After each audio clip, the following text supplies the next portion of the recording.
오늘 본문 45절 말씀을 보니까 예수님께서 이제 어제 본문에서 오병이어의 기적을 행하신 후에 즉시로 곧바로 제자들을 재촉하여서 배를 타고 너희들은 건너편 벳세다로 가라 말씀하시는 가운데 제자들을 배를 타고 건너편 벳세다로 보내셨던 것을 보게 되지요. 예수님이 제자들을 이렇게 서둘러 건너편 벳세다로 보내신 이유를 오늘 본문은 구체적으로 밝히고 있지는 않지만 같은 사건을 기록한 요한복음 6장에 보니까 그 이유를 이렇게 말씀하고 있습니다. 요한복음 6장 14절에 15절로 그 사람들이 예수께서 행하신 이 표적을 보고 말하되 이는 참으로 세상에 오실 그 선지자라 하더라. 그러므로 예수께서 그들이 와서 자기를 억지로 붙들어 임금으로 삼으려는 줄 아시고 다시 혼자 산으로 떠나가시니라 하고 말씀하고 있습니다. 오병이어의 기적을 경험한 사람들은 그 기적과 능력을 행하신 이 예수님을 자신들의 임금으로 삼고자 했기 때문에, 즉 육적인 소욕으로 예수님을 이용하고자 했기 때문에 예수님께서는 서둘러 제자들을 앞서 보내셨던 것을 보게 되지요. 그리고 예수님도 그 자리를 피하셨던 것을 보게 됩니다. 그래서 46절로 47절의 말씀을 보면 예수님께서는 이렇게 제자들과 작별하신 후에 예수님은 기도하시기 위하여 산으로 올라가셨고요. 제자들은 벳세다로 가기 위하여 배를 타고 갈릴리 바다를 건너고 있는 중이었어요. 그런데 제자들이 배를 타고 갈릴리 바다를 건너는 동안 문제가 발생하지요. 갑자기 맞바람이 불기 시작하더니 큰 바람과 풍랑과 파도가 일어나서 제자들은 그 바람과 풍랑으로 인하여 큰 어려움을 당하게 되었다는 거예요. 아무리 노를 젓고 아무리 애를 써보아도 이 크게 일고 있는 바람과 풍랑 때문에 그들은 곧 배가 전복되고 파손되어 죽을지도 모르는 죽음의 위협 가운데 그들이 빠지게 되었다는 것이죠. 그러니 제자들이 여러분 얼마나 큰 두려움 가운데 죽음의 사투를 벌이고 있었겠습니까? 오늘 본문에 보면 이러한 사투는 밤 사경까지 계속되고 있었음을 보게 되지요. 밤 사경이라 하면 지금 시간으로 따지면 새벽 3시부터 6시까지 지금 이 시간대를 가리키는 거예요. 그러니까 저녁 때 주님과 헤어진 이후에 이 새벽 이 시간까지 바다 위에서 몇 시간 동안 지금 제자들은 죽음의 사투를 바다 위에서 벌이고 있어야만 했다는 거예요. 이때 예수님께서 무엇을 하셨습니까? 48절에 보니까 바람이 거스름으로 제자들이 힘겹게 누워졌는 것을 보시고 밤 사경쯤에 바다 위로 걸어서 그들에게 오사 지나가려고 하시매 하고 말씀하고 있습니다. 그때까지 기도하시던 예수님은 제자들이 바다 위에서 풍랑 가운데 힘겹게 사투를 벌이고 있는 것을 보시고는 바다 위를 걸어서 제자들에게 우리 주님이 다가오셨다는 것이에요. 여러분, 예수님께서는 저와 여러분들이 삶의 풍랑을 만나 사투를 벌이고 있을 때 우리 주님은 우리를 외면치 않으시고 우리를 구원하시고 우리를 도우시기 위하여 물 위를 걸어오시는 능력의 주님이신 줄로 믿습니다. 주님은 물 위를 걸어서라도 죽음의 삶의 사투를 벌이고 있는 우리에게 다가오시는 분이 바로 우리 주님이시다라는 것을 오늘 본문의 말씀 통해서 우리가 먼저 깨닫게 되는 거예요. 그런데 오늘 말씀에 예수님께서 물 위를 걸어오셨다 성경은 말씀하고 있는데요. 예수님께서 이 물 위를 걸으셨다는 말씀 속에서 우리는 예수님이 누구이신지 다시 한번 깨닫게 되는 거예요. 여러분, 예수님이 누구이십니까? 예수님은 하나님의 아들이신 거예요. 예수님은 하나님의 아들이시기 때문에 오병의 기적도 행하시고 예수님은 하나님의 아들이시기 때문에 오늘 바다 위를 걸어서 이 제자들에게 오실 수 있으셨다는 것이지요. 51절에 보니까 배에 올라 그들에게 가시니 바람이 그치는지라 또한 말씀하고 있지요. 예수님이 하나님의 아들이시기 때문에 예수님이 배에 오르셨을 때에 그 큰 바람과 풍랑도 멈추는 역사가 있게 되었다는 거예요. 여러분, 예수님께서 우리 삶에 임재하셨을 때 우리의 삶을 어렵게 만드는 바람도 풍랑도 시련도 고난도 멈추는 역사가 있게 될 줄로 믿습니다. 예수는 하나님의 아들이시기 때문에 바람도 풍랑도 멈추는 역사가 그 자리 가운데 있게 되었다는 것이. 그런데 오늘 본문의 말씀 가운데 특이한 점이 하나 있지요. 바다 위를 걸어서 제자들에게 오신 예수님은 제자들을 지나가려고 하셨다 말씀하고 있어요. 48절에 보니까 그들에게 오사 지나가려고 하시매 이런 표현이 있어요. 참 이상하지요? 큰 문제를 만나 사투를 벌이고 있는 제자들에게 예수님이 오셨다면 먼저 제자들에게 오셔서 그 문제와 어려움으로부터 제자들이 벗어날 수 있도록 도와주시는 것이 먼저일 것 같은데, 오늘 말씀해 보니까 예수님께서는 제자들에게 오셔서 지나가려고 하셨다라는 표현을 쓰고 있더라는 거예요. 지나가시려고 하셨다는 게 이게 무슨 의미일까요? 그냥 외면하시고 지나치려고 하셨다는 그런 의미일까요? 전혀 그렇지 않겠지요. 아주 중요한 표현인 거예요.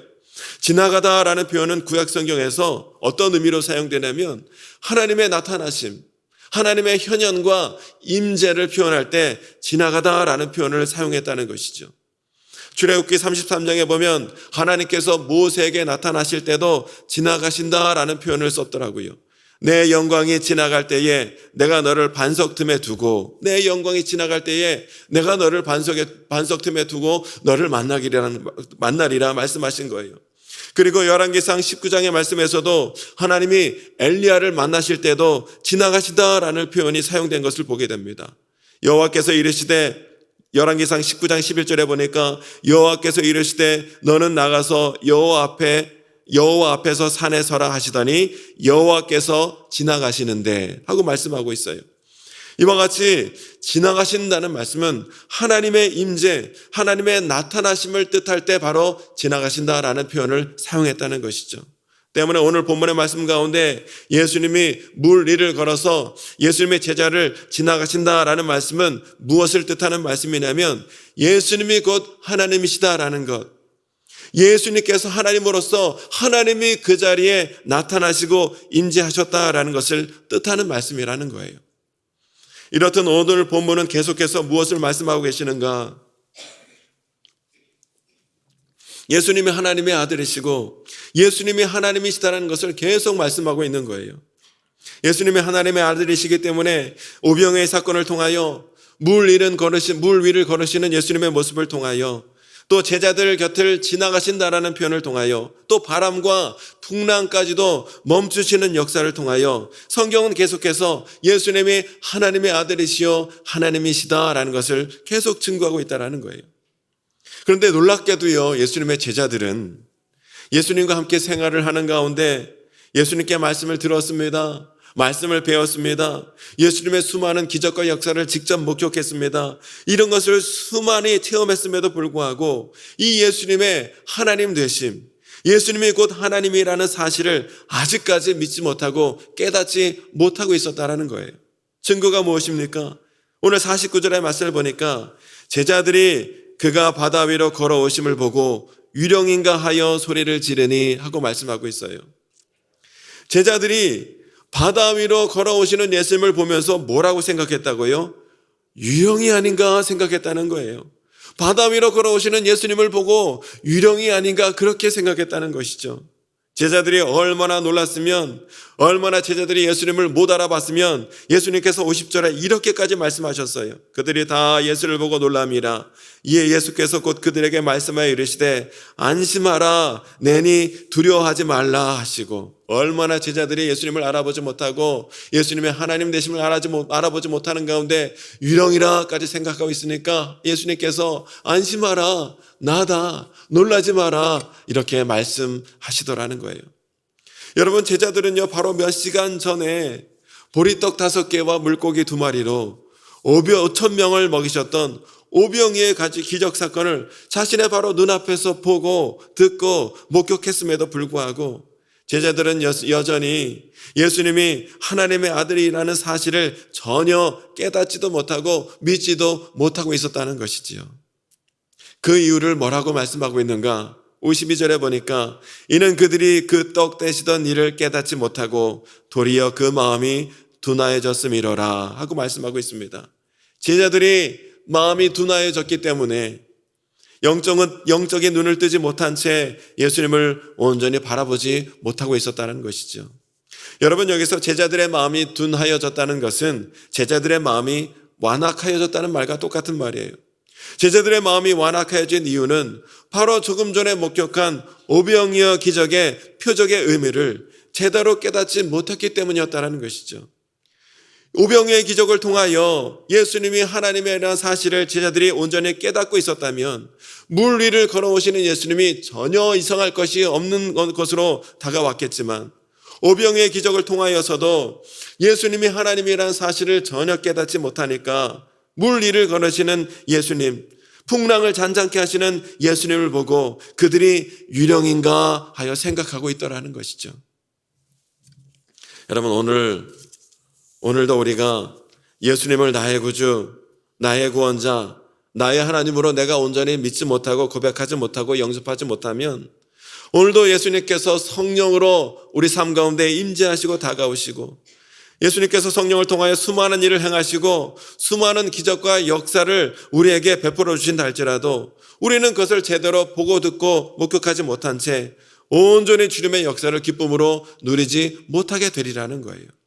여러분, 예수님은 나의 구주, 나의 구원자, 나의 하나님이신 줄로 믿습니다. 예수님이 나의 구주, 나의 하나님이라는 사실을 내가 온전히 믿을 수 있어야 예수님의 기적이 더 이상 놀라운 기적이 아니라 상식이 되는 삶을 우리가 살아갈 수 있게 되리라는 거예요. 때문에 오늘 나에게 예수님의 하나님 되심을 믿지 못하게 하는 이 세상의 모든 인본주의들, 과학적 사고주의, 이 모든 고정관념, 이 모든 것들을 다 온전히 내려놓고 온전히 예수님을 나의 하나님으로 믿고 인정하고 섬기는 가운데 오늘도 예수님이 행하여 주시는 오병이어와 같은 기적을 상식처럼 누릴 수 있는 저와 여러분이 될 수 있게 되시기를 주님의 이름으로 축원합니다. 53절 이하에 보면 예수님과 제자들이 탄 배가 이제 게네사렛 땅에 도착을 하게 되었을 때 그곳 사람들은 배에서 내린 분이 예수님이다라는 것을 알아보고는 온 지방과 마을로 돌아다니는 가운데 예수님이 오셨어, 예수님이 우리 마을에 오셨어 소문을 다 내게 되었고, 그 소식을 들은 많은 사람들은 병자들을 침상째 메어다가 예수님께로 나오고 있는 것을 보게 되지요. 그리고는 그들은 예수님의 옷자락이라도 좀 손을 댈 수 있도록 허락해 주십시오 간청을 하였고, 이렇게 예수님의 옷자락에 손을 댄 모든 사람들은 다 병고침을 받는 역사가 있게 되었던 것을 보게 됩니다. 여러분, 이것은 무엇을 말씀하고 있습니까? 무엇 때문에 이런 역사가 가능했습니까? 예수님이 곧 하나님이시기 때문에 이 모든 역사가 또한 가능했다는 거예요. 이와 같이 성경은 계속해서 예수님이 하나님이시다라는 사실을 계속 증거하고 있는 것을 보게 되지요. 이사야서에 의하면 치유의 사건은 언제 일어나는가? 메시아가 오셔서 회복되는 그날에 치유의 역사가 있게 될 것이다 분명히 말씀하고 있는 것을 보게 됩니다. 이사야 35장 5절로 6절에 말씀하시기를 그때에 맹인의 눈이 밝을 것이며 못 듣는 사람의 귀가 열릴 것이며 그때에 저는 자는 사슴같이 뛸 것이며 말 못하는 자의 혀는 노래하리니 이는 광야에서 물이 솟겠고 사막에서 시내가 흐를 것임이라 말씀하고 있습니다.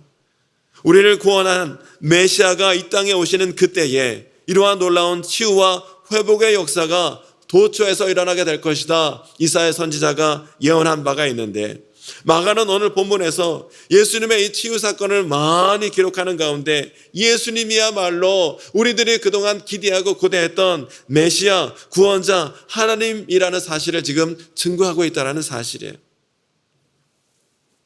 오늘 본문의 병행 구절인 마태복음 14장 28절로 31절의 말씀을 보니까 베드로는요 이렇게 물 위로 걸어오시는 예수님을 향해 뭐라고 얘기를 하고 있냐면, 주여 만일 주님이시거든 나를 명하사 물 위로 오라 하소서 하고 예수님께 베드로가 말씀하고 있는 것을 보게 됩니다. 만일 주님이시거든, 여러분 이게 무슨 말이에요? 이 말은 베드로는 아직도 물 위를 걸어서 자신들에게 오시는 이 예수님이 예수님인지 유령인지 확신하지 못하고 헷갈리고 있었다는 거예요. 이에 예수님께서 그러한 베드로를 향하여 내니 안심하라 나에게로 걸어오라 말씀하시자 그제서야 베드로가 배에서 내려 물 위를 걸어 베드로가 예수님께 나아갔던 것을 보게 됩니다. 그분이 예수님이라는 확신이 있자 베드로가 물 위에서 내려 배에서 내려 예수님처럼 물 위를 걷는 역사가 베드로에게 있게 되었다는 거예요. 그런데 이렇게 물 위를 걷다가 바람을 보고 바다를 보고 무서운 마음이 들자 다시 바닷물에 빠지고 말았다는 거예요.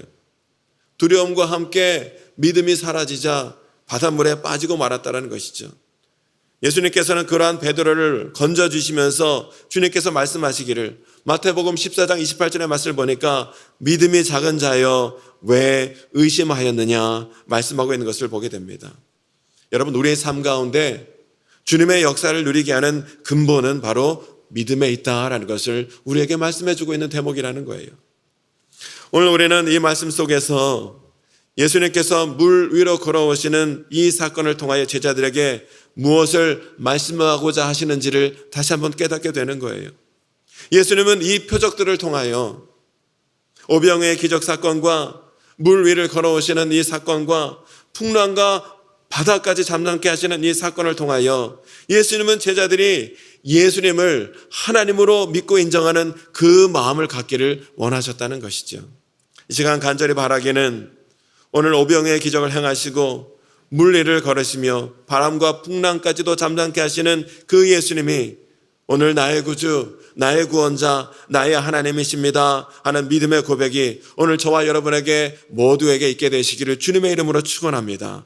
그래서 그 믿음으로 말미암아 우리의 삶과 우리의 형편이 어떠한 형편 가운데 있다 할지라도 우리를 구원하여 주시고 오병의 기적과 물 위를 걸으시고 바람과 풍랑을 잠잠케 하시는 이 놀라운 역사를 통하여 우리를 구원하여 주시는 이 놀라운 주님의 역사를 상식처럼 이 믿음으로 말미암아 누림으로 살아가는 가운데 하나님 앞에 감사하며 찬양하며 살아가는 저와 여러분 모두가 될 수 있게 되시기를 주님의 이름으로 축원합니다. 이 시간 함께 기도하기를 원합니다. 주님, 우리에게 믿음을 더하여 주시옵소서.